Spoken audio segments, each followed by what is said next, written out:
यो भिडियो चाहिँ अमेरिकामा बस्ने नेपालीहरूको लागि, जसले अहिले घर किन्ने सोच्दै हुनुहुन्छ, घर खोज्दै हुनुहुन्छ, उहाँहरूको लागि एउटा मेरो तितो स्टोरी म यहाँ सेयर गर्छु होइन। अनि मेरो स्टोरीबाट तपाईँहरूलाई पनि केही हेल्प होला भनेर होइन।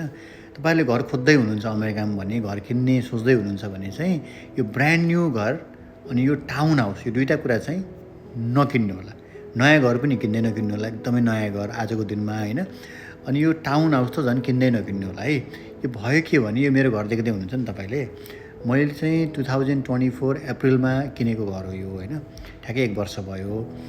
अनि यो घर किनेको ब्रान्ड न्यू घर किने हो मैले। अनि टाउन हाउस पनि हो होइन। टाउन हाउस फेरि खासमा मलाई यो मन लागेर खुसी भएर किने घर चाहिँ होइन। हामी जुन कम्युनिटीमा राम्रो स्कुल जोन भनेर बस्न खोजिरहेको थियौँ, यहाँ चाहिँ घरै भेटिएन कि।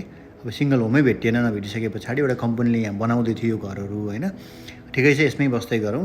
अनि अर्को घर अब आइसके पछाडि सिङ्गल होम फेरि बिचमा आयो भने त्यो किन्ने, यसलाई रेन्टमा दिने, केही गर्ने भन्ने हिसाबले हामी त्यसरी यो घरमा मन नलागी खासमा हामी आएको थियौँ होइन।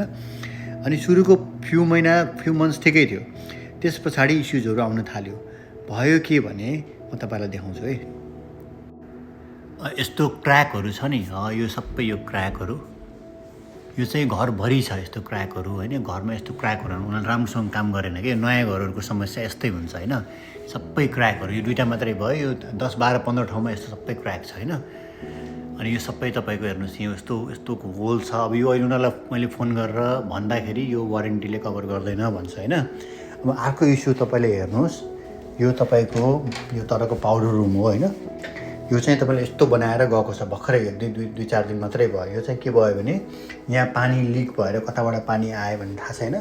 यो सबै यो तपाईँको यो फ्लोर छ नि, यो फ्लोरभित्र तपाईँको सबै पानी छ। अब अहिले त ड्राई भएको छ, कहाँबाट पानी आयो भने उनीहरूले पत्ता लगाउन खोज्दैछ। यो चाहिँ तपाईँको यिनीहरूले पत्ता लगाइसकेका छैन। अब यिनीहरूले यस्तो बनाएर गएको छ हेर्नुहोस् है। अनि यो चाहिँ फर्स्ट टाइम होइन, सुरुमा 4-5 महिना अगाडि पनि यस्तै पानी आएर यो सबै उतापट्टिको यो टाँसेको हुन्छ नि एक साइडमा, त्यो घरमा तपाईँको चाहिँ सबै पानी यता आएर चाहिँ यो सबै सर्लक्कै उहाँ त परसम्म यो फ्लोर सबै चेन्ज गरे हो कि। सबै चेन्ज गरे हो, यो सबै एरिया सबै चेन्ज गरेर नयाँ बनाएको। अनि फेरि पानी आयो। अब उनीहरूले कहाँबाट पानी आयो भन्ने कुरा उनीहरूलाई थाहा छैन। यस्तो छ समस्या, देख्नुभयो नि त। यो बाहेक पनि मैले यो घर किनिसके पछाडि अरू धेरै इस्युजहरू अब मैले भोगिरहेको छु। अब अरू सब प्रब्लमहरू धेरै छ यहाँ होइन। सबैमा नजाउँ होइन। मैले यो भिडियो बनाउनुको मुख्य कारण के मात्रै हो भने, मेरो आफ्नो खासै एक्सपिरियन्स राम्रो भएन यो नयाँ घर किन्दाखेरि र तपाईँको यो टाउन हाउसमा बस्दाखेरि होइन।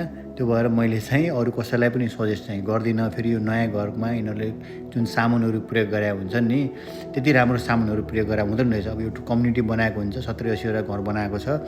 तपाईँले उनीहरूलाई अब सबै सामानमा अलिअलि पैसा जोगायो भने पनि उनीहरूको धेरै जोगिने भयो होइन। त्यो एकदम कमर्सियल सामानहरू हाले हुँदो रहेछ। अनि अब यो टाउन हाउस फेरि एउटा एक साइडमा जोडिएको हुन्छ नि त, त्यसले गर्दाखेरि एकदम प्राइभेसी इस्युजहरू हुने, अलिअलि आवाजहरू उता सुनिने होइन। अब केही अलिअलि हल्ला भयो भने पनि, डिस्टर्ब भयो भने आउने होइन। यो सबै कुराहरू यो धेरै झन्झट रहेछ क्या यो।